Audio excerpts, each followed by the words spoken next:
What is up, everybody? Daniel here. Welcome back for a brand new video. Today is going to be finally the payoff on the tease I gave in my previous video, where I would be showing you how to overclock your NVIDIA graphics card. Now, this guide is going to be tailored towards NVIDIA because just simply the values that I'll be using will only work with an NVIDIA graphics card, but the concept is still the same if you're going to be using a AMD graphics card. So let's get into the video.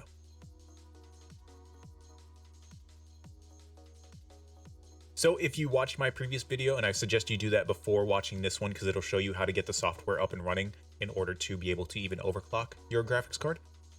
But you'll need obviously the software that I downloaded in the previous video called MSI Afterburner. I'll leave a link to everything down in the description and even a link to my previous video up here. Yeah, that's going to be up here. Once you have all that installed, come back to this video and we will get going. All right, so here's the software, MSI Afterburner. And the two values actually will be manipulating these four values right here. So the very first thing you want to do is obviously turn your power target and your temperature target all the way up. What that is doing, and make sure you hit this check mark after every time you make a change. So that's like applying the changes every time you make a change. What these are doing, I'm not sure if I explained this in my last video, but what these are doing is pretty much telling the graphics card to pull as much power as it can. And then obviously this allows it to run at a hotter temperature when it's, when you're gaming or when you're benchmarking to try and get the highest score for whatever you're trying to do. Now, one thing to be sure of is you're not going to hurt your graphics card by doing any of this unless you physically modify your graphics card by adding extra parts to it. There's more videos like that. Obviously, you're not going to be watching this video if you know about doing all of that. This is just going to be just overclocking through software. Another piece of software you're going to need is some type of benchmarking software. Now you can use any benchmarking software you like. In this particular instance, I'm going to use a software called Heaven, or Unigen Heaven is the full name. So once you have Heaven installed, again, I'll leave a link to where to install that.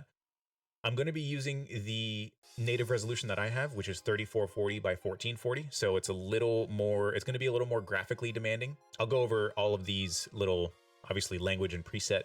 Preset is just if you wanted to have a basic of all the settings, and then extreme would just max out all the settings of the benchmark software. API, that's pretty much the graphics engine that'll be running. DirectX 11 is fine. It's all we're wanting to do is just put a draw on the graphics card. Quality is high. You have low, medium, high, and ultra. We'll just leave it on high. Tessellation we'll leave disabled right now. We just want this to run as smoothly as possible. Stereo 3D, I imagine this is, I don't even know what this is. We'll just leave that disabled for now. Multi-monitor obviously disabled, and anti-aliasing, we'll put that at by 8. So we're gonna run this and try and get a baseline just so we know where we are, and then we'll overclock the graphics card once we come back. Hey guys, Editing Danny here. So what ended up happening here to cause me to remove the audio from the video was that the benchmark software has its own soundtrack that is just so loud that it was overpowering my voice on the video. And I didn't realize this at the time because I wasn't wearing headphones to be able to understand how loud the software actually was. So here we are taking a look at the baseline score. We have a average FPS of 92.3. Our baseline score is 2,325. The minimum FPS is 9.9, and you kind of just ignore the minimum FPS and the maximum FPS. Really what you're looking at is your score, your overall score. The max FPS here is 144.2, it looks like. So what I do here is just close out the software and then open it back up in a windowed mode so that I could have MSI Afterburner over top the benchmark software. Okay, so here you can see me looking for the option to run the software in full screen mode or in windowed mode. And there I find it right there, just unchecking that full screen box. And this will allow me to have MSI Afterburner over top the benchmark software so that you can make changes on the fly while still having the software up and running. What we're doing here is simply adding a plus 20 offset to the core frequency of the graphics card. And what this is doing is telling the graphics card to boost 20 megahertz higher, or sorry, telling the GPU core to boost 20 megahertz higher than it normally would under a load to run just that little bit faster. We're not going to touch the memory clock frequency just yet. We're not going to do that until we start seeing instabilities or we start seeing what's called diminishing returns on the graphics card. after making changes to the core clock.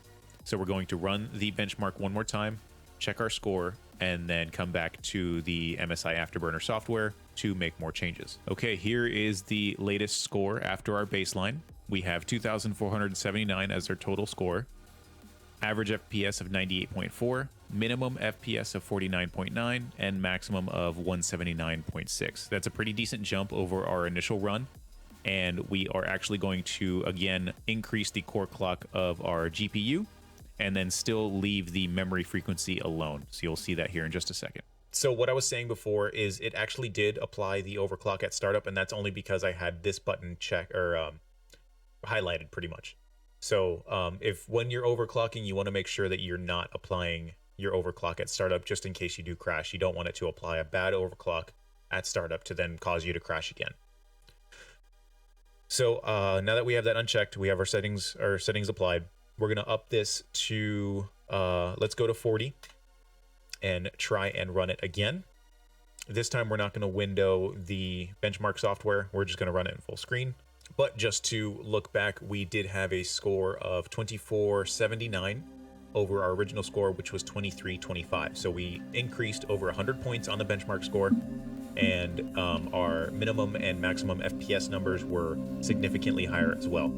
So now that we have a core overclock offset of plus 40 on the GPU core, we're going to run the benchmark one more time and see how good our score gets. Okay, here we have our second score after our second overclock attempt. We added, again, plus 40 offset to the core frequency of the GPU.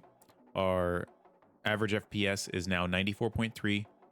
The overall score is 2376, minimum FPS 48.8, maximum 160.8. So we started to see a drop in the score after adding the plus 40 offset to the graphics card. And this could simply be due to the graphics card getting a little hotter than it should be, just simply due to the room getting hotter. That's definitely something to consider, is once you are overclocking any component on your PC, it is going to run a little bit hotter. Okay, so I'm going to bring this back down to 20 because that's where we had a really good improvement. I'm going to save the changes, and now we're finally going to touch the memory clock. So with memory, you can actually make much bigger jumps in your number value than you can with your core clock. So I'm actually going to jump this up about 100 megahertz. I'm going to save that. PC didn't catch fire.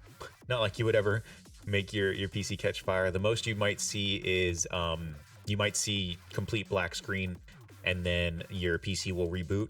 Just so long as you don't have the startup button ticked, you should be fine once the PC boots back up. So now that we have our core clock offset of 20 plus 20 megahertz and our memory clock offset of plus 100 megahertz, let's run another round of the benchmark and see if we make an improvement or if we start to draw back. Okay, so here we have our third and final score, our average FPS of 96.4, overall score of 2,429, minimum FPS of 49, maximum FPS of 169. So we're not seeing as big of an improvement over our baseline as we did with our initial overclock run. And that's fine. You will start to see kind of fluctuating scores when you're overclocking. What you can do at this point is either step up the memory frequency or, revert your changes and go back to your initial square one and see if you still see the same score or a similar score as your initial change. But as with all overclocking, your mileage will always vary. You're never going to see the same result twice. That's just the way overclocking goes. All right, guys, that's it for this one. Really sorry it's taken me so long to upload a video. I've been putting far more time into live streaming over on Twitch. I'll leave a link down in the description if you want to check me out when I'm live. But I do need to start grinding out some content on this channel, and I'm going to try and put a video out once a week, maybe twice a week, just depending on what time permits me to do. But I really hope you enjoyed this one. We overclocked our graphics card. We saw that we weren't getting such great improvements, so I'm gonna just put the original profile I had back on the graphics card and just run with it like that. But at least I showed you how easy it was to at least get started on overclocking your graphics card. I really hope you enjoyed this video. I hope everyone has a fantastic day and a fantastic week. Happy late New Year to everyone out there. Have a great day, everybody. Have a great day, everybody.